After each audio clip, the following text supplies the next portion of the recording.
Boom, shut up, lawyer up. Man, that's the logo now. Robert J. Schefter, attorney at law, DUI results. This is the man, the legend, but really, this is the one you want on your team. Yo, it's good to see you. Good to see you, Shane. I'm excited about today. I am too. This is going to be great. Yeah. So today what we're doing is part 2 of our standardized field sobriety testing series. This is the infamous walk and turn test. This is the one that everyone's familiar with. Walk the line and walk back. So it's going to be a lot of fun. We're going to talk about it a little bit first, and then we're going to have a little demonstration. So I'm looking forward to that. Yeah, I'm looking forward to it. You know, there's a lot of information you don't realize, and that's why with you get the information. When anyone does a job, there's those people that don't realize how much information. And what I've learned in a few seconds getting ready for this, stay tuned and share this. The most important thing is you have a friend that made a mistake, and that's not their life. Share this so they can get a hold of the right people to represent them, and that's Bobby Schefter, attorney at law. Right. So the first thing, again, this is part of a 3-part series. There are 3 standardized field sobriety tests. We did the HGN last week. That's the eye test. Follow the pen with your eye. This week, walk and turn. Next week will be the one-leg stand. So the first thing, as we said at the intro, the basic advice with these is to shut up and lawyer up, because these are not required. If an officer asks you to do these, you are not required to perform them. There's no penalty for doing them. And if you think you're going to walk through these tests and pass them in flying colors, most likely you're going to be sadly mistaken. These tests are designed basically for failure. So when the officer says, I'm just trying to help you out, I'm just trying to make sure you're okay, no, they're looking to see clues of impairment to take in for a blood test. So with that basic advice, let's get into the walk and turn test a little bit. This test is a divided attention test, which means they're looking for a couple different things. Not only are they looking for can you listen and follow instructions, but then also can you perform the test. So what people don't think about a lot is, oh, if I can walk a straight line, I'm fine. But it's not as simple as that. It's divided attention test. They're giving you a bunch of instructions at the same time that they're asking you to perform these exercises. So with the walk and turn, there's 2 phases, the instruction phase and the performance phase. In the instruction phase, you have to stand a certain way, the officer gives you instructions.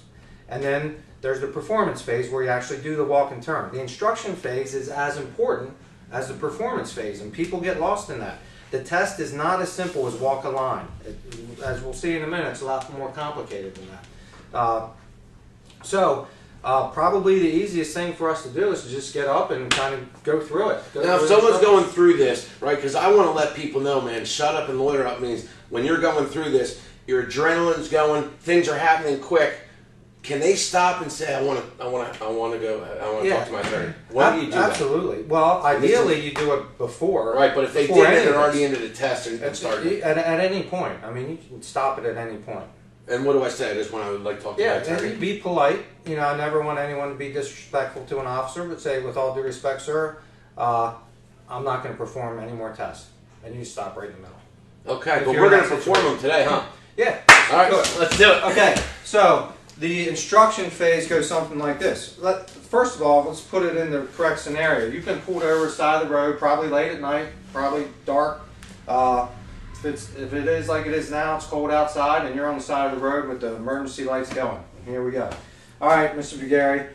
So I'm going to ask you to perform what's called the walk and turn test. Okay? There's 2 phases. First, I'm going to give you instructions. I need you to stand with what you're going to do is you're going to walk 9 steps up and 9 steps back, and I'll give you specific instructions on that. But first, I need you to put your left foot as if it's on the line that you're going to walk. Then I need you to put your right foot in front of that, heel to toe.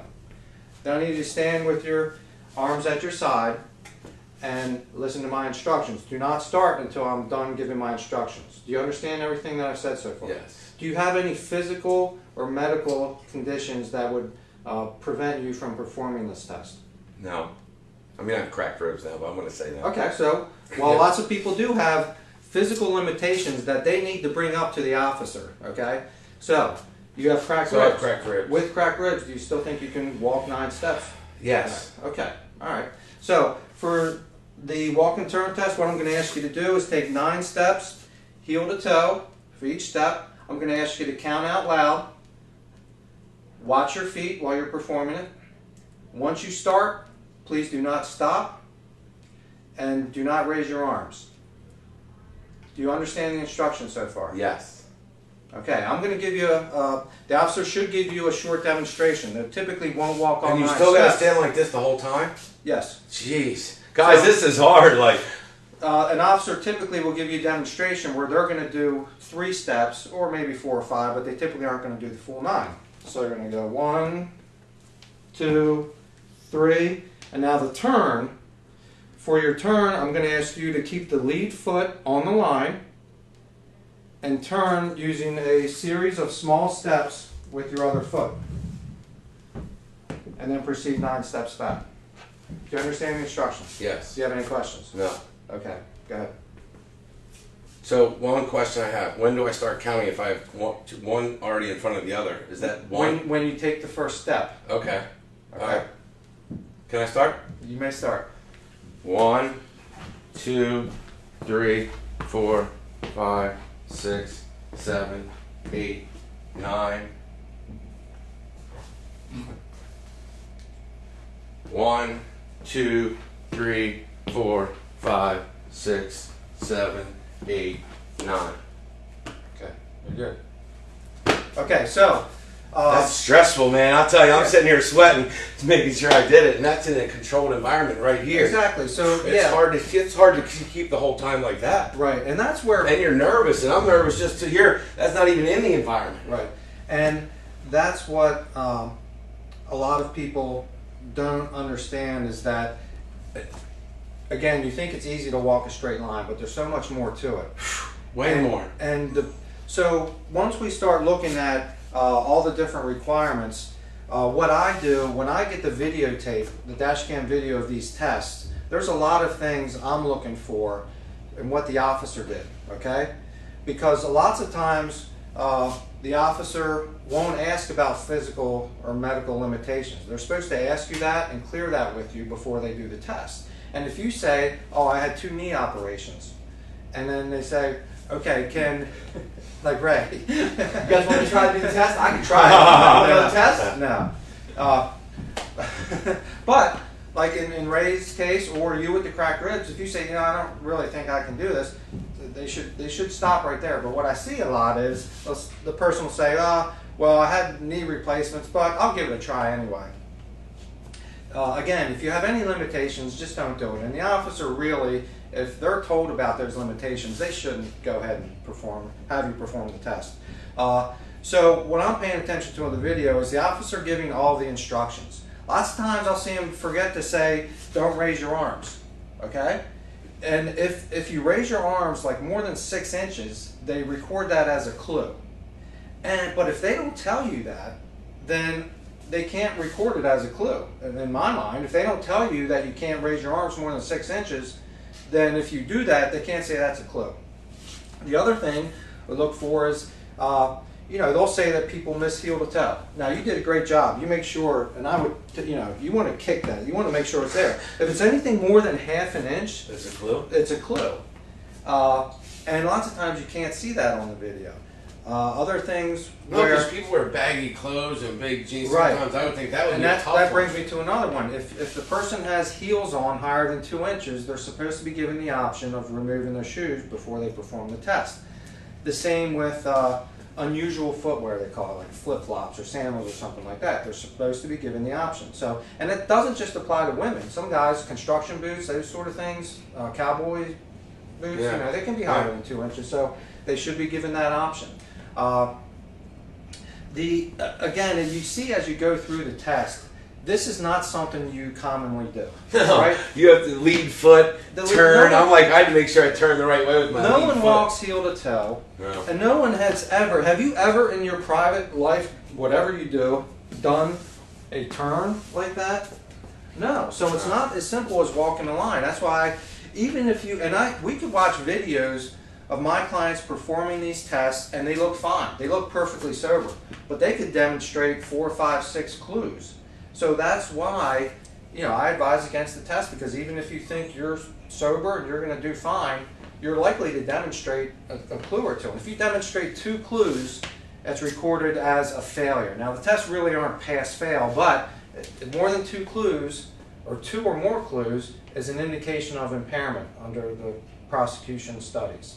So, The other thing, again, with the environment, they're supposed to be done on a dry, level, hard surface. Ideally, you have a line, but most of the time, you're not even on a line. Yeah, well, when you're pulled over, you're on the side somewhere. So a lot of the clues that they're looking for, number one, do you stay in that position the whole time you're giving instructions? That is hard. And a lot of people don't. They'll start listening to instructions and then they'll just go like this. And that's a clue. You got to stay in that position. A lot of people will start early. You know, they're anxious to go. They're tired of standing there, like, okay, and then they start. Other clues, not counting out loud. Not looking at your feet. Like, that's another, like, why, you know, why is that a clue? Hands down, counting, looking at your feet, heel to toe. And, you know, pivoting. another big one is the turn, the pivot on the turn. Another one I see a lot is people doing more than 9 steps. 9's an odd number, right? It is an odd number, but a lot of people do 10 steps, you know, 10. 10's a more average number. Or they'll do 11 or 12 just to prove, like, hey, I can do this all day. But that's a clue. If you do 1 extra step or 1 step less, you know, that's why these instructions are very specific. The officer's looking for very specific things. But the big thing that I do when I review these is, again, these are standardized tests. And if they are not standardized, if they don't follow the instructions, the test results are invalid.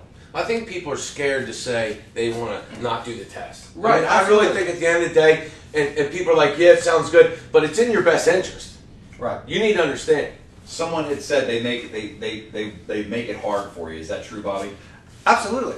Absolutely. And I don't know if I said this, but the studies that they base these tests on, the studies have shown that 3 to 4 people out of 10, I think the average is about 68%. So 3 or 4 people out of 10 are not going to pass this test stone sober under ideal lighting conditions. Okay? That's stone sober. So I tell people, you know, they're set up for failure. And I'm not saying, you know, the officers are out there trying to make you fail. I think the tests themselves are questionable. You know, I think they're questionable. Is that really a sign of impairment?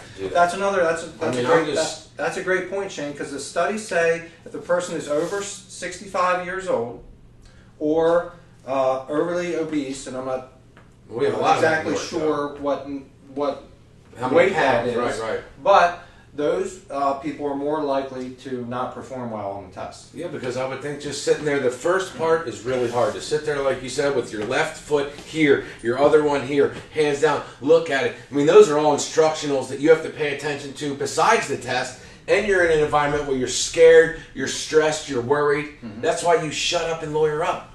One more question. If you refuse the test, Bobby, this test, can they take you right in? That's what someone asked. Well, okay, so in Pennsylvania. Yeah. Refusing the field sobriety test again does not warrant an arrest. Okay. In contrast, if you refuse the blood draw, if they do take you in and you refuse the blood draw, there are penalties for that. Your license is going to be suspended. Refusing to do any field sobriety test, there are no penalties built in the law. There is nothing under the law that says you have to perform field sobriety tests. Can they take you right in? Yeah, but they have to make a determination that they have probable cause. And we can challenge probable cause later if they don't. So, if you don't answer questions, you don't talk to them, you don't perform field sobriety tests, that lessens the amount of probable cause that they may have against you. Now, what's going to happen is they're going to get upset. Most officers are going to be upset with you. You know, come on, I'm trying to make this easy for you. I want to make sure you're okay to drive. That's all. You're not working with me here. Yeah, right. Yeah, you're not working with me here. And again, be polite, but be firm. It's like, no, I'm not going to perform them. So they can take you right in, but they have to establish probable cause. The time to challenge probable cause is not out there with the police officer. Okay? If you say, I refuse to do these tests, and he says, all right, I'm placing you under arrest for DUI. Put your hands behind your back and you go in. And then later, we can challenge whether that officer had enough probable cause. Because that officer at that point might have an alleged odor of alcohol. He's going to say you have glassy, bloodshot eyes. Every report says that. But no field sobriety test, hopefully no bad driving. You know, then it becomes a question. All right, what's the probable cause here? Unfortunately, you know, they'll use that refusal in court. They'll say, hey, this guy refused to, he was uncooperative because he refused to do field sobriety tests. And some judges might agree with that, but I strongly disagree with that. I think you're following your constitutional rights when you And refuse that's why you have to field do sobriety everything tests. in a professional, Right. respectful manner. So when I say shut up and lawyer up, I'm not telling the police or anyone else to shut up. I'm telling you, my client, to shut up. Shut up, don't talk, and lawyer up. Give me a call. I mean, you don't know what there is out there. He just told you about all these little different things, right? So stack the deck in your favor. And I want to say one thing is, you know, the reason I firmly have used your services, you're amazing, is because it costs less in the long run. Mm-hmm.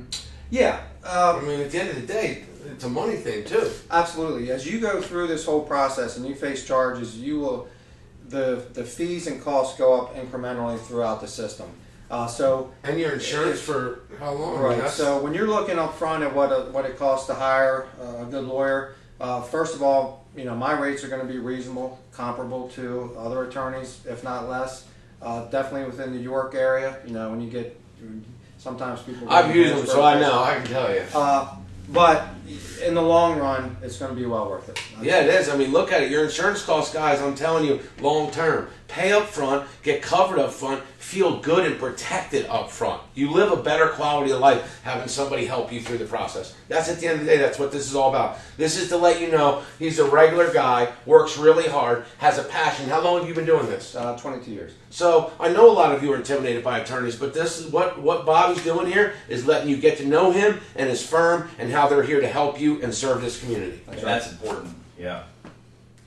All right, well, that's the walk and turn. That What's was the fun. next one? So The next one is the one-leg stand. Not as much, but still. That's more, a good one for But Ray. still more clues than you would think. You know, can we do a whole show on a one-leg stand? Well, sure, we can. Absolutely. So that's the next So show? that's the next one. That's the part 3 of the standardized field sobriety test, and then we'll just keep rolling. We'll So get your questions ready. Every week when we do these shows, what is going to help you and your friends is when you have questions. And you put the questions in and they get answered. And there's no question that's not a good question. Ask the question. I mean, if it's that silly, we'll just ignore it. But we'd rather have the question because it's important. You have things on your mind. This is now an opportunity with social commerce for you to get them answered. You're getting great information here. So now you have an avenue. Maybe your friend had a DUI. This is not a judgment zone. This is a help zone. Okay? So send this to your friend, maybe on Messenger. Put it on your wall. Put it in a group. Okay? Please share this out. There's people that are scared right now. They just had a DUI and they don't know what to do. And so now they have an answer. They can call Bobby and can they get a consultation with you? Absolutely. Free consultation. Come in, we'll sit down, and we'll go over everything. Again, it's DUIResults.com. The phone number is 717-747-9048. 717-747-9048. One phone call away. Facebook. They can message you on Facebook, right? Sure. Bam. So come on. Let's get this together. Make the call. You'll never know if you don't make the call. But you deserve to have that stress wiped away. And Bobby's here to help you do that. And remember, if you get stopped, you need to shut up and lawyer up. Thanks, guys.